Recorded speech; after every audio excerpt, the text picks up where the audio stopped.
Hello, everyone. As we already discussed in our first intro, Matthew's Gospel is the whole Old Testament retold and beautifully layered. Jesus shines through as greater than anyone who has ever lived. He is the revelation and fulfillment of God's will on earth. This second intro, we're going to get a little bit more of the artistry of Matthew's Gospel. I told you he was detailed, but did I mention that he was sneaky? As Donna told me the other day, of course he's sneaky. He's a tax collector. All right, buckle up. We're about to get a crash course in the Jewish way of thinking. And spoiler alert, it's very different from our Western mindset, and it actually does take some getting used to. So if you feel uncomfortable at any point, I totally understand. The Jewish thought process is a bit more layered, intermingled, and let's just say complex than our normal way of thinking. So the change can actually take some time. All right, let's get into it. So I personally, I love to tell stories, and I realize there are lots of ways to tell a story. The same story can be told from multiple different perspectives or ordering things in different ways to highlight certain elements of a particular story. If you weren't actually at the event that I'm telling you about, sometimes it requires an added detail to give you a feel of the situation so that you can get a better understanding of the progressing narrative. Jewish writers do all of these things and more. They have a knack for taking multiple storylines and overlaying them on top of each other and seeing the grander picture of what ties them all together. Think of it this way. A Jewish storyteller is juggling multiple balls all at one time. And there are different ways of juggling. You can juggle in a circle, both hands tossing in, both hands tossing out, or if the balls bounce, you might actually incorporate bouncing into the juggling and tossing. So the Jewish writers are juggling many storylines together. The Western mind often wants to get things more straightforward and just linear, to whittle it down to its most basic details and concepts to develop theology. But that isn't how God gave it to us. He gave it to us mainly in stories and poems and prophecy. So when we're reading and studying Matthew's gospel, we need to keep our eyes wide open to what he is doing. He's going to be juggling several storylines, metaphors, and thought processes all at the same time. The real beauty is when we begin to see the overlay of the overlay and the pattern within the pattern. But the next step is to see these things from a different perspective. The juggling might look like a circle from the front, but if you looked at it from the side angle, you might actually see that the balls all lined up in a straight line. Look at these images of spiral galaxies. It's spiral galaxies viewed from different angles. Each angle gives us a different perspective, and that is how the Jewish mind works and looks at things. And that is how we should try to begin to understand the Gospel of Matthew. All right, let me give you a couple of examples of how this Jewish writing and thinking work. In Matthew 14, Jesus just finished feeding the 5,000, and he sends his disciples back across the lake, and he goes up on the mountain alone. While he was up there, a storm blew in and beat on the boat with wind and waves. A little before dawn, Jesus is walking on the water. He invites Peter to come down and walk with him. Peter begins to sink, and Jesus reaches out and saves him. And when they get in the boat, the wind and the waters calm down. This story is dripping wet with Jewish metaphor beneath the surface of what we initially see. All right, who is it that has power over the waters? Exodus 15:8-10 says, "At the blast of your nostrils, the waters piled up. The flood stood up in a heap. The deep congealed in the heart of the sea. The enemy said, I will pursue, I will overtake. I will divide the spoil. My desire shall have its fill of them. I will draw my sword. My hand shall destroy them. You blew with your wind. The sea covered them. They sank like lead in the mighty waters." It is God who has the power over the waters. He blows with his nostrils and he covers their enemies in the deep. Psalm 89, 9-10. You rule the raging of the sea. When its waves rise, you still them. You crushed Rahab like a carcass. You scattered your enemies with your mighty arm.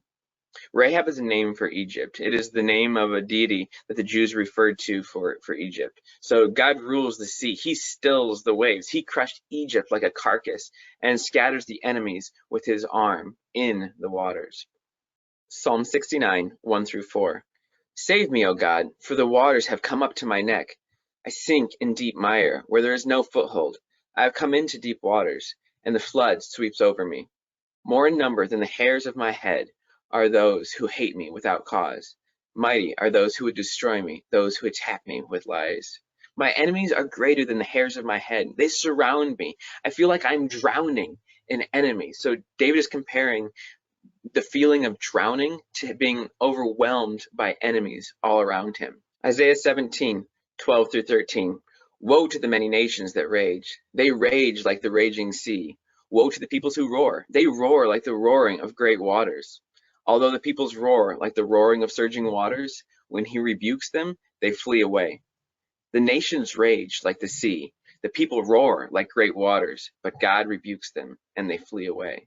So the nations are like the great waters that God settles and stills.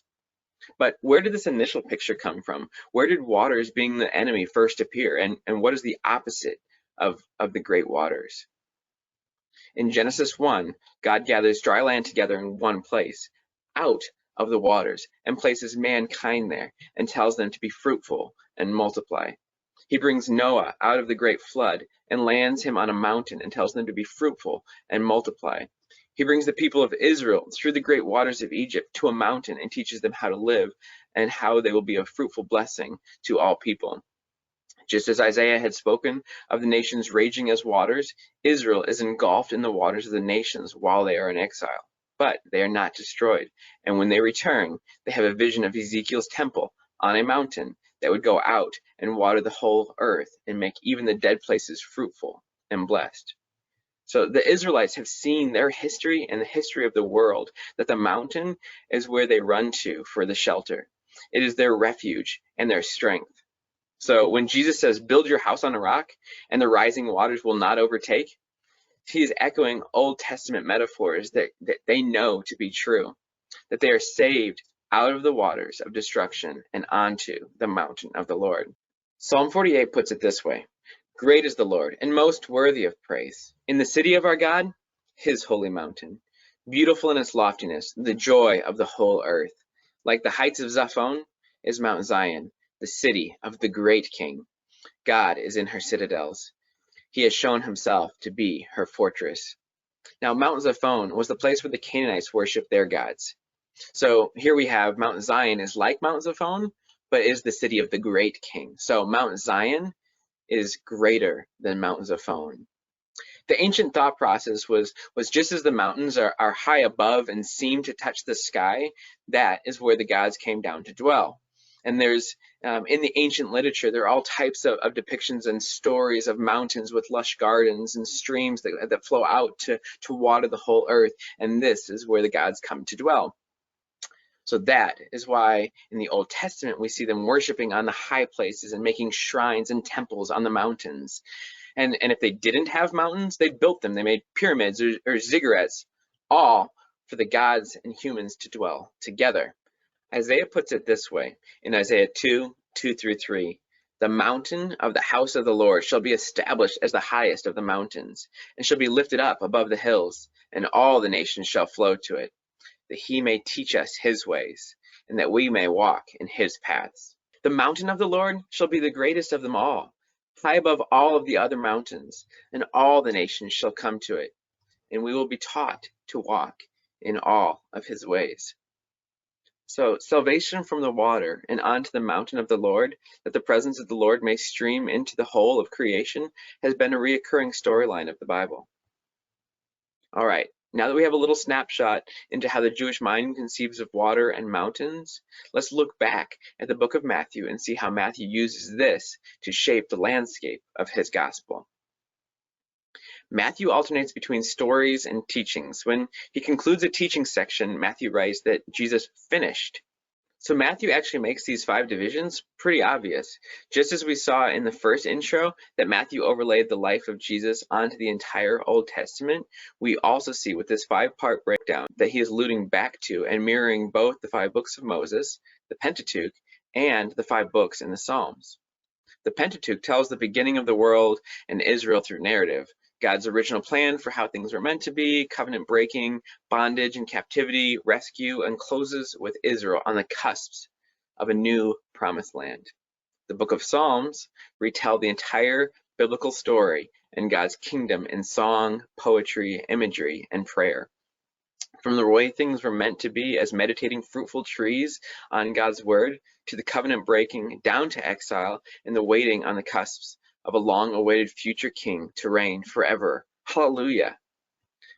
Matthew presents Jesus bringing the original and right order of things, living into and bringing a new creation, overcoming evil and destruction, and establishing the kingdom of God for good once and for all.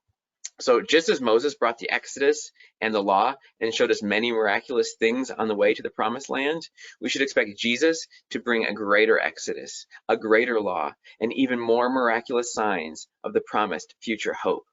Just as David was a shepherd and a warrior and a king, we should expect to see Jesus as the great shepherd of his people, the warrior who defeats the spiritual darkness, and the great king of all eternity.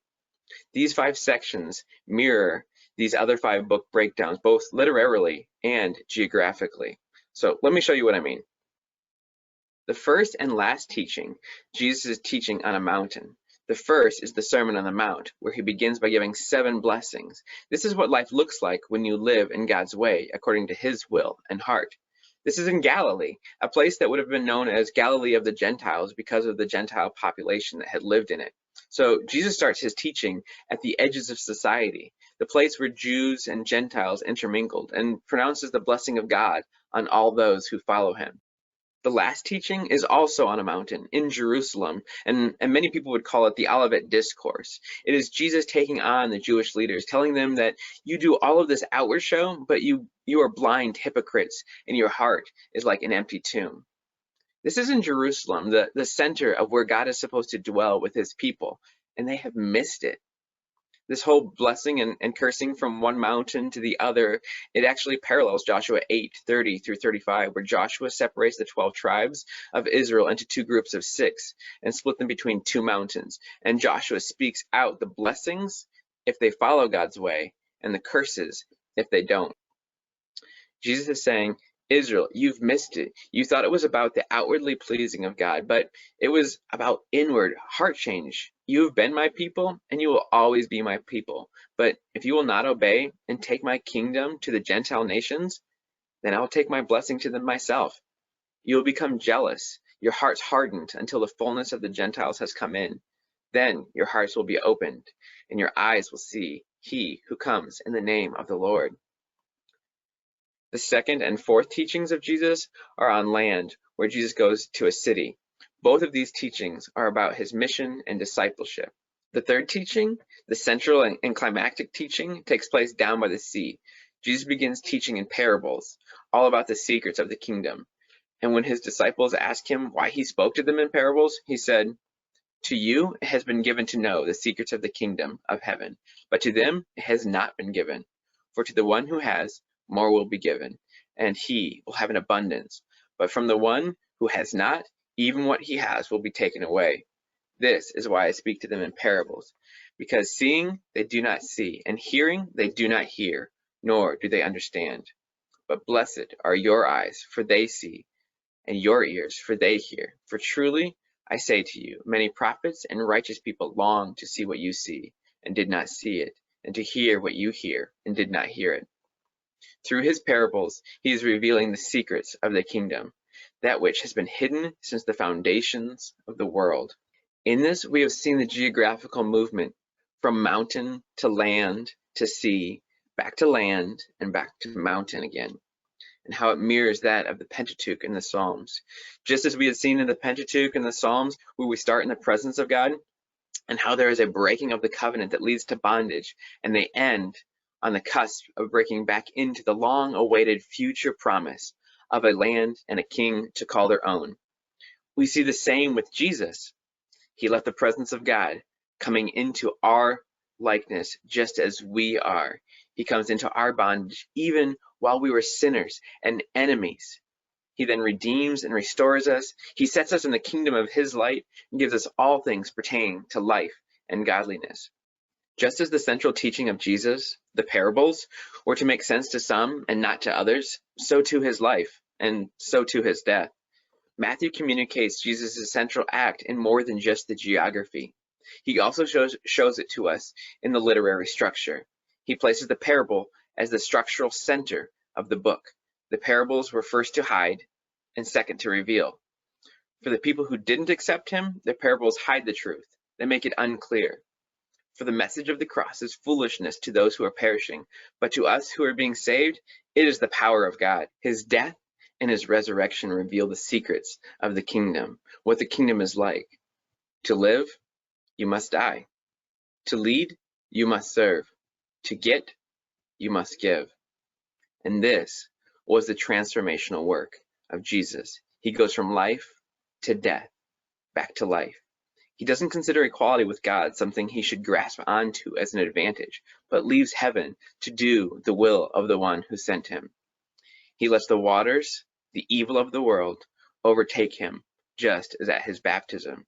And also like at his baptism, the Spirit that came down and was over the waters, so too this same Spirit comes down into the waters of his death and breathes breath into his body and brings him back to life.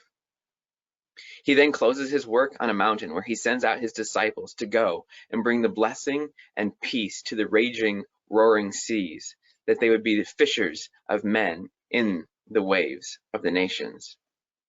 And all of this is how the Jewish mind juggles the numerous storylines of the Bible together to see the great and majestic image of God. From the Pentateuch to the Psalms, from the Psalms to Matthew, and back again, they all shed light on each other. So, as we study and read and teach through Matthew, be ready to learn of the righteous ways of God played out through the laws of Moses and Jesus' teaching and life. Be ready to see how the worship and prayer of the Psalms overlay with the life of Jesus, and let it teach us how to pray in all circumstances. And be ready to see how God's plan was always for the unity of all mankind through the functioning gifts of his believers, bringing the blessing of Eden into all creation.